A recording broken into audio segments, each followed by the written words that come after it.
প্রিয় শিক্ষার্থীরা, এই টাইপের প্রশ্নগুলো আসলে স্পেশালি 8 নম্বর টাইপের স্টুডেন্টসরা একটু বিভ্রান্ত হয়ে যায়, দেখে মনে হয় যে পসিবল না, বাট আবার করতেও হয় পরীক্ষা হলে।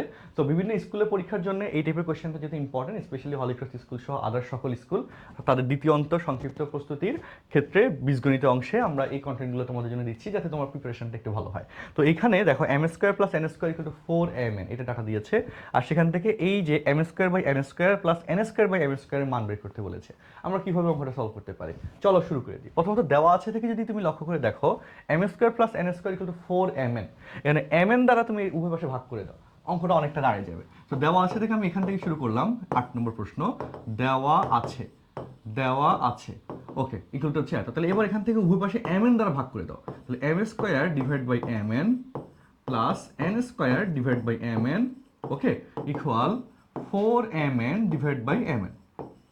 আচ্ছা, তাহলে এবার বাদ দিয়ে মনোযোগ দিয়ে দেখো, এম এই যে এম এর সাথে এখানে এম কাটাকাটি গেল, তাহলে উপরে থাকলো M divide by N, plus এখানে এন এর সাথে এন কাটাকাটি গেলে উপরে একটা এন নিচে হচ্ছে একটা এম, ইকুয়াল এম এন কাটা গেলে ইকুয়াল হচ্ছে 4। দেখো কত সুন্দরভাবে মান চলে আসছে, M by N plus N by M equal হচ্ছে 4। একটু কনফিউজিং ক্যালকুলেশনগুলো লেখার সময় কেন এরকম লিখতেছি, বাট আসলে তো করা যাচ্ছে এবং তুমি যা সূত্র শিখছো তা দিয়ে করা যাচ্ছে। আচ্ছা, এবার প্রদত্ত রাশিতে আসি। প্রদত্ত রাশি কন্ডিশনে দেখো সবাই, প্রদত্ত রাশি, প্রদত্ত রাশিতে কি আছে? প্রদত্ত রাশি, প্রদত্ত রাশিতে আছে M square plus divide by N square plus N square divide by M square. এটাকে কিভাবে সাজাতে পারো?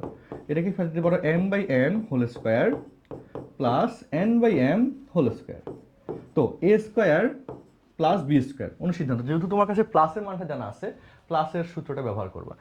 এ স্কোয়ার প্লাস বি স্কোয়ার অনুসিদ্ধান্তটা কি? A plus B whole square minus 2ab, তাই না? মনে আছে আশা করি।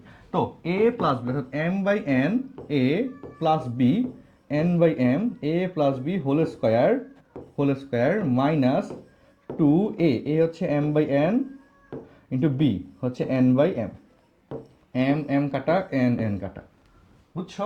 এবার M by N plus N by M সেটার মান দিয়েছে 4, সেটার মান কত দিয়েছে? 4। তাহলে এখানে ইকুয়াল 4 স্কোয়ার মাইনাস 2, বুঝছো? তো 4 স্কোয়ার মানে 16 minus 2 that is 14, and that's the answer.